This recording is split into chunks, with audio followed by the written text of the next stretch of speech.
Welcome back. Marty here with Warehouse and Operations as a Career. Last week we visited with Phillip and we're discussing a couple of the challenges a new lead or supervisor can encounter when, being brought up from within the crew.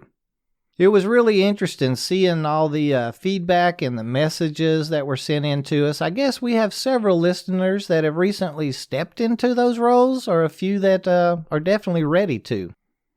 You know, a lot of times after a promotion, we as leads or supervisors, of course, want to make changes. Changes we feel are better for our associates and really the company. We've possibly received our promotion due to someone moving on. Maybe our old supervisor was promoted or had quit or found another job, or an entirely new position had been created for us and our talents. In any event or scenario that we've mentioned, something called change is inevitable. And in our industry and culture, there's another good word, culture. Anyway, change is sometimes met with some seriously high walls, very thick walls. Today, let's talk about handling change in culture. This week, I was able to reach out and catch Joe, our WAOC go-to safety man, and have him on the phone with us here today.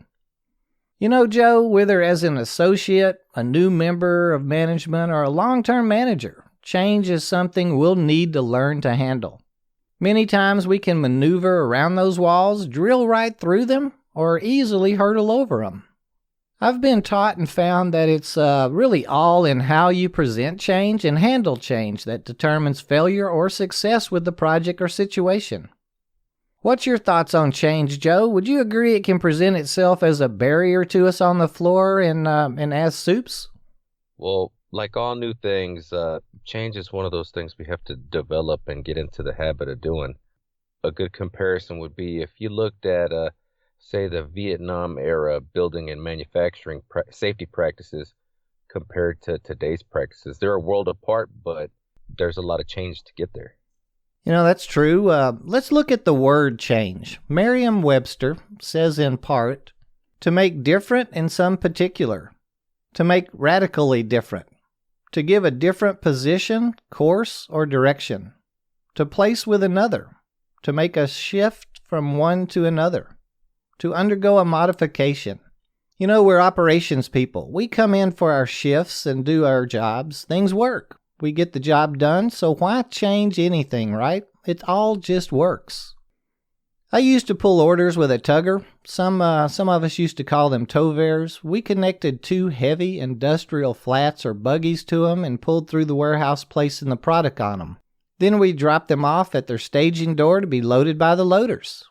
They worked great. I always felt it was the best system, period. I mean, the buggies were easy to roll out of your way and reposition anytime that you needed to. And loading was a breeze. You just rolled the buggy into the trailer and stacked the product on the floor, high and tight. We pulled at the time on pick tickets, which were just computer sheets that told us who ordered what and where it was going. Very simple and efficient. Or so we thought at the time. My employer installed a selection system. We switched from tuggers to electric pallet jacks, and from our easily maneuvered buggies to stacking product on pallets. And the pallets were broken down into two zones even. The system told us whether to place the product on the front or the back halves of the pallets. This was change, and I quite honestly say I didn't see it working out at all. I willingly gave 10 reasons to anyone that would listen as to why this wouldn't work, and was really kind of a waste of time. I remember sitting outside at lunch on the second night that we were working with the new system, and a much older gentleman I knew came over and sat down beside me. He was a trailer spotter at the time. He'd been a driver many years ago with the same company. All he said was that when he started as a warehouseman for the company, they pushed metal carts down the aisles to pull orders. When the first electric towvares were delivered, their charge would only last like half a shift. He'd fought the change until he realized he was making the same amount of money doing it either way. He said, "Look how much easier it is for you now. Get up and go pull groceries," and then he got up and walked away. I think from that moment on, I accepted change much better. I was making the same money, and after a couple of weeks, I did find that my job was much easier. Since then, every change I've gone through has really brought ease and efficiencies with it. I see today's warehouse management systems in use, and I'm wowed by all the progress since then. Anyway, change is just that. Doing something differently, following someone else, or thinking in a different way. In my experience, it's how we react to change that determines its, or really our, success. Joe, as you've progressed up through the ranks, you've seen a couple of those walls. Anything come to mind you could share with us and tell us how you overcame them? Yes, sir. I think just wanting to advance and seeking promotion at work leads you to love change really quickly. The minute you decide you're really interested in doing something else, it's because you're welcoming that change. It'll be needed. We all, seek greener pastures elsewhere, and change is going to get us there. We need to embrace change. Let it motivate us. Smile at it. Enter it with an open mind. It's going to be better, or it probably wouldn't be happening. In the words of an old friend, just get up and pull the groceries. So as a new lead or supervisor, how are you going to get your team to accept change? It simply requires you to know it, understand what's changing and why. If you explain it well, are honest with its approach, are excited and accepting of it, your team will follow you with it and accept it. As an associate, let's be positive. It's going to happen, probably needs to happen, and the way it was is just no more.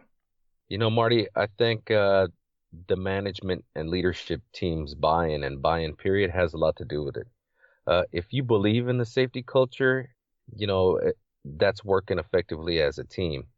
If you don't believe in something, it's hard to sell it to others as fact. As the way things should be, it's all about being on the same page and everyone being like-minded. I think that's perfectly put. Y'all know how much I like quotes. Tony Robbins tells us change is inevitable, progress is optional. Another one is change is constant. Embrace it or not. Your future depends on it. No matter how many mistakes you make or how slow you progress, you are still way ahead of everyone who isn't trying. Okay, enough of my quotes.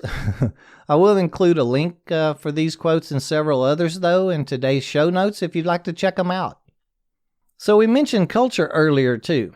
I went back to my Merriam-Webster dictionary. It says in part and defines culture as the set of shared attitudes, values, goals, and practices that characterizes an institution or organization. In my opinion, culture is the glue that holds things together and creates success or failure in our operations world. If we develop a strong culture of communication on and from the floor, those that needs the information will have it to better perform their task. If we have a strong productivity culture within our team, everyone will do what they have to make it happen. Whether it's selecting 10,000 cases by lunch or making our hourly quota of replenishments or loading X number of trailers by a set time, it will happen if everyone's chasing that same goal. It honestly just happens every time, but it takes us all. That has to be our culture. Safety is another place that has to have a strong culture within us as associates and our teams as managers. Joe, you just gave a presentation on the culture of safety out in Arizona this week, I believe. Tell us a little about a culture of safety and why it's so important. Well, Marty, I mentioned buy-in and believing earlier. This is just that, as per the definition, like-minded people, you and your coworkers, show support for the same ideas and the atmosphere changes. No longer are certain things going to be accepted or the norm. I deal a lot with new hire employees that are not really planning to stay, and those kind of guys that show up and create other rules for the people that do stay. And whenever you get some of those coming in, they feel less apt to cut up on, say, some of the electric equipment or the riding equipment. When they know and feel that atmosphere is upon them and know everyone is watching them. Whereas he wouldn't get a second glance, in a culture that didn't care, wasn't safe themselves. That's perfectly put and makes really good sense, Joe. Joe, I want to thank you for taking a few minutes with us, especially on such short notice today. It's always a pleasure to find myself here with you and your listeners, sir. And as always, I'd like to thank all of our listeners, and we hope you visit with us again next week.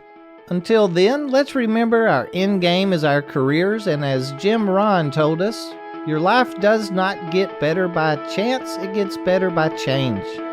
Everyone have a great week ahead, and let's be safe out there.